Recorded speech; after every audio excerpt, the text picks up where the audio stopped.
Hi ladies, I hope you are well today. You have tuned in to yet another episode of She Just Writes TV, and I am Nicole Denise, your host. And today I want to kind of talk to you guys about something that is kind of personal to me. It kind of hit home, and I thought that maybe by sharing this I could help you guys with this subject that often rears its head, its ugly head, in the writing community. So I'll start from the beginning. I was on the phone with somebody probably about 2-3 weeks ago, and I was busy. I was doing something, but I still answered the phone because I hadn't heard from this person in a long time. So when I answered the phone, I said hello. They asked me what I was doing, and I said I'm writing, and they were like, what else is new? And something about that comment and the way that it was said really, struck a chord with me, and not a positive chord.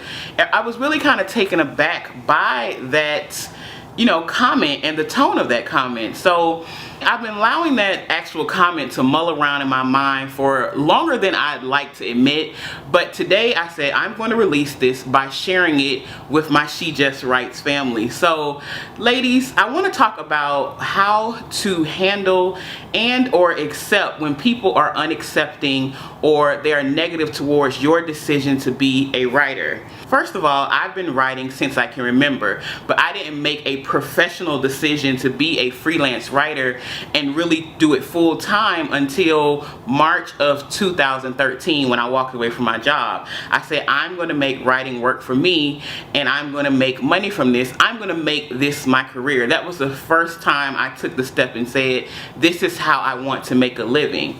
And ever since that point, I've often felt like I had to go above and beyond to prove myself that I was an actual qualified working citizen in the United States. Like, it's the weirdest thing, but when I started being bold enough to say that I was a writer, when people asked me what I did, I kind of had to brace myself because it wasn't always met with positive reactions. It was always kind of like, oh, you're a writer. What does that mean? Or what kind of stuff do you write? And it never was a line of questioning after my proclamation that I was a writer that made me feel good. So I said, Nicole, either you're going to go find you another job because you want to cower under the pressure of what other people think about your career, or you're going to do what you love and you're going to make it work. So ladies, when people come at you about your writing or they believe that your writing is not a real job, here are a few tips that I use to continue forward and continue doing what I love. Number one, you don't have to explain yourself. I don't explain myself to people. I just say I'm a writer, and they take it and do with it what they may. Like, it's not my issue what you feel about what I'm doing. I believe this is what I've been called to do, just like a neurosurgeon believes that this is what he or she has been called to do. I don't see any difference in the two activities, except that in American society, one is held in higher esteem than the other. I don't think it's fair, but it's also the same mentality that says that a teacher should get paid way below what their value is.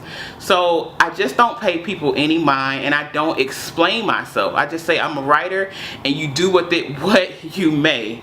And number two, I just remember who I am. Like, I have to stay focused, and I have to understand that what I am doing is making an impact in the world.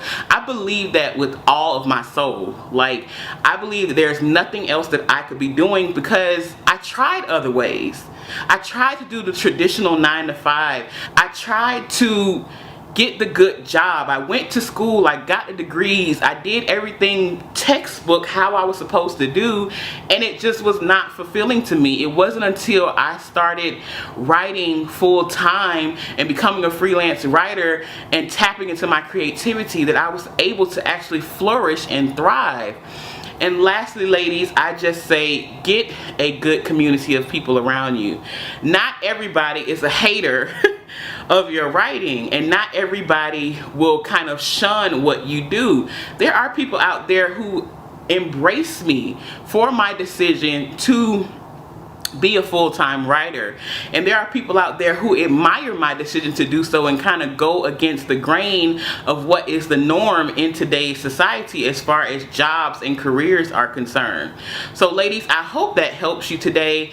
And today, by sharing this with you, I released that feeling that I had about that person's comment, and I just realized that it's a case of not understanding how important writing is to me.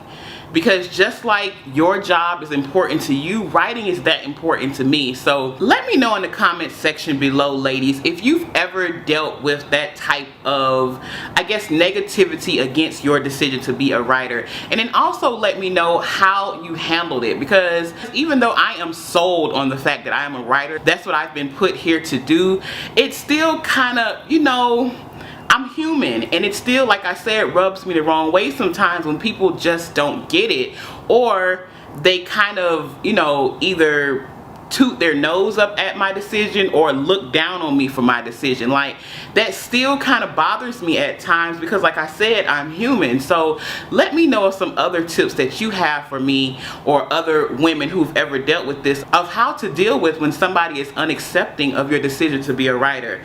So until next time, ladies, thank you so much for tuning in to yet another episode of She Just Writes TV. If you have any questions or concerns, please leave them in the comments section below, as well as don't forget to check out our latest blog post on shejustwrites.net. Until next time, bye.